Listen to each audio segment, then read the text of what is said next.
Welcome back to Cake With It. I'm Jerry, and today we are making a cake.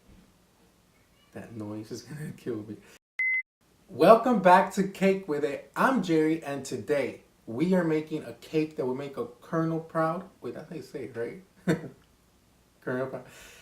And let's start again. Welcome back to Cake With It for the third time. I'm Jerry, and today we are making a cake that will make a colonel proud and will trigger all the vegans out there. And yes, I can say that because I'm vegetarian. We are making a fried chicken cake. And I'm going to show you how to make it from start to finish. Okay? And you'll see how amazing and fun this is. This looks so real. Like, I get chills just trying to eat this.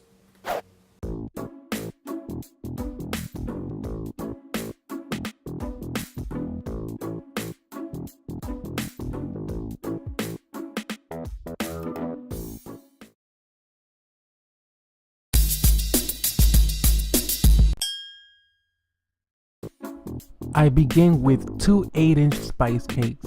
I trim them to make sure they're leveled. I cut them in half and I put simple syrup and then sandwich both of them with buttercream.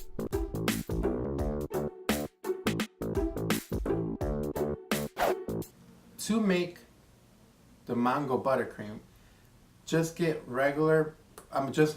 buttercream off my website. Go to www.CakeWithIt.com, or I'll put a link up here to my how-to buttercream video. Once you have it ready, you buy dehydrated mango powder. I think that word mango, you grab dehydrated mango powder and you stir it at the end to your buttercream, and you have instant mango buttercream, and I guarantee you will love this cake.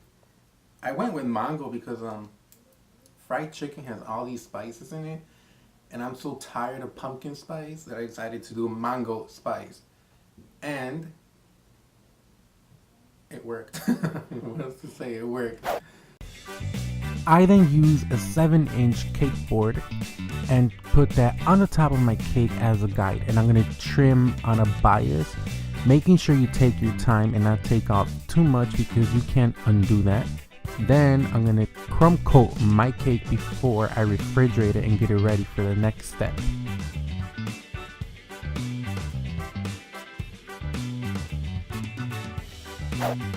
You chill your cake, and I stress a lot that you have to chill your cake before you proceed to add the second coat of buttercream, and then you chill it again before you add the fondant.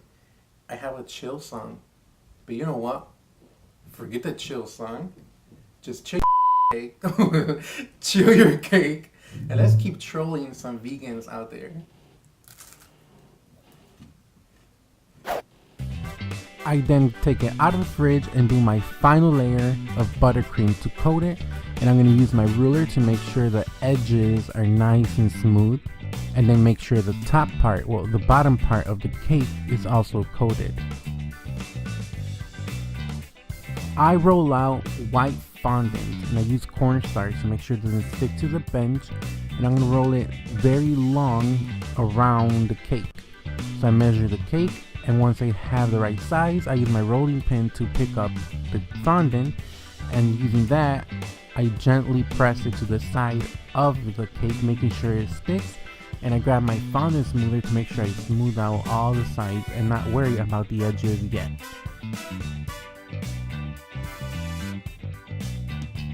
For this cake, I'm not going to smooth out the seam because a bucket of chicken actually has a seam on the back. So I'm just going to trim it and make sure the seam is nice and even. Then I'm going to go ahead and trim the top of the cake and then trim the edges, bottom of the cake.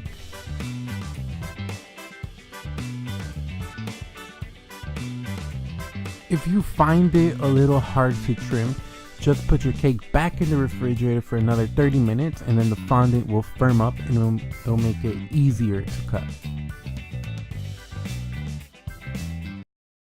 I rolled out more white fondant, about 8 inches to 7.5 inches, and I put that on top of the cake, which will be the bottom of the cake, and I'm going to smooth it out with my fondant smoother, and then I'm going to trim the edges so it's smooth with the bottom part of the cake.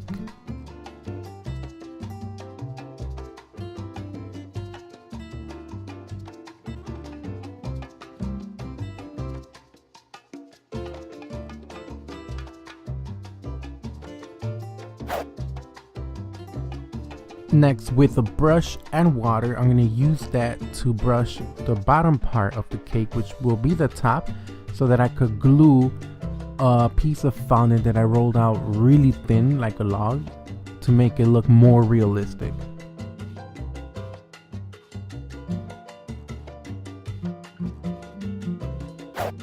So I rolled out fondant very thin, as thin as I could, and I assembled the cake upside down to create this little lip around the bucket, which gives it authenticity. It's very detailed. It's all about the details, so it looks real. Then I made 6 of these equally sized using Mr. Ruler to make sure they're all equal too. Now you could make a stencil. I love stencils. I should have had a stencil for the fried chicken, but that was all freehand. You could use a stencil and carve out your fondant, or you could use a stencil and airbrush it. But Jerry doesn't take shortcuts. That's one thing I've learned the hard way. I'm a masochist. I'm torturing myself. So the airbrush was not going to work for me. I trim the fondant snake, that is a snake now, at the edge of the seam so it all aligns, and then I flip the cake the right way up.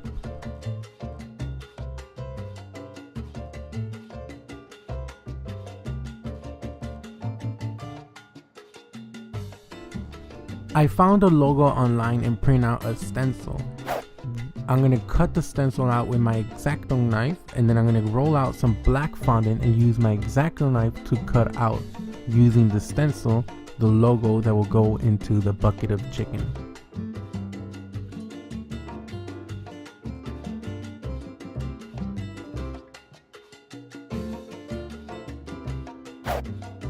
Using a ruler, I'm going to draw guides for the positioning of the red patches that go around the bucket.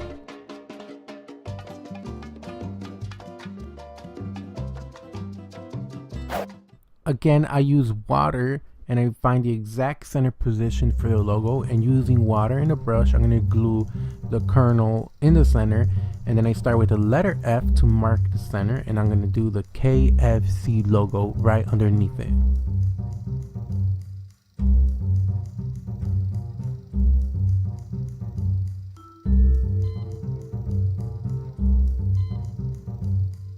I use water again with a brush, and following the alignment I did, I'm going to glue 5 red rectangular patches I did for the bucket, and I'm going to make sure they're spaced out evenly, so I'll start in the center and work around the cake.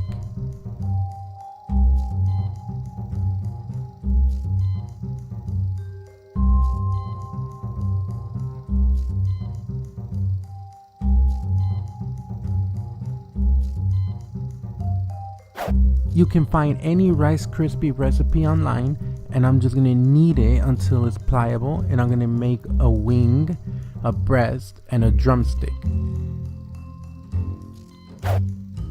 Once I have all the shapes that I want, I'm going to individually cover them in buttercream, and it doesn't have to be perfect because we're not putting fondant on these. To give it that realistic breadcrumb look, we are going to dip them back into just Rice Krispies without the marshmallow. After that, it's going to give it a crust breaded look, but there's a second step to this.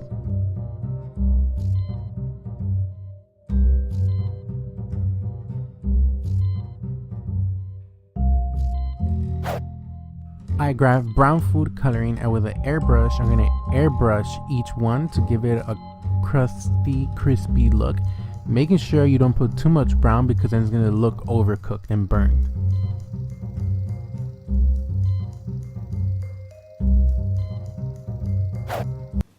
And the true test But fried chicken is the crunch. Even though this is not chicken, it's cake, we will test the crunch.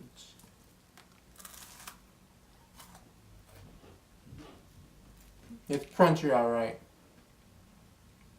It's like falling there. The chicken's not dead yet. It's still walking. I add more buttercream to the top of the cake just to make it hold more Rice Krispies, and I'm gonna add more treats all around. And again, I'm gonna airbrush and making sure it gets rid of extra ones to make it camouflage with the chicken, if it makes sense. And then I'm gonna position the chicken, and there's no right way to position it on top. Just make sure your bucket looks full and the good sides are facing forward.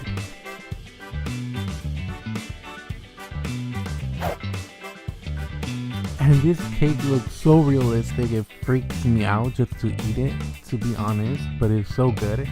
And it does not taste like chicken, so you know what time is it?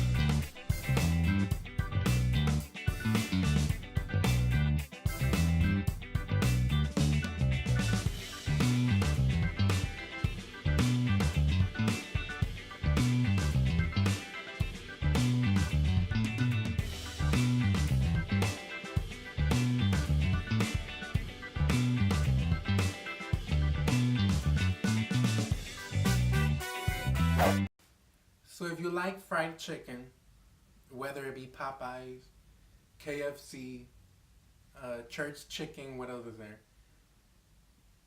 Any chicken. And if you're vegan or vegetarian, come on, no animal was harmed in this, right?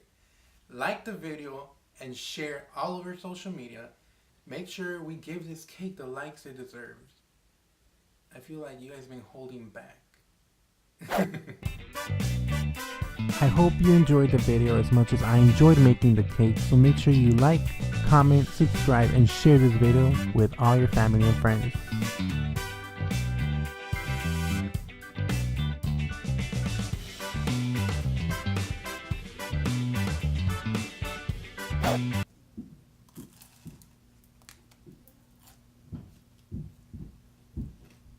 I think that still had a feather in it.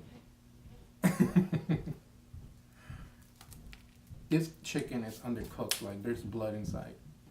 Like, who cooked this chicken?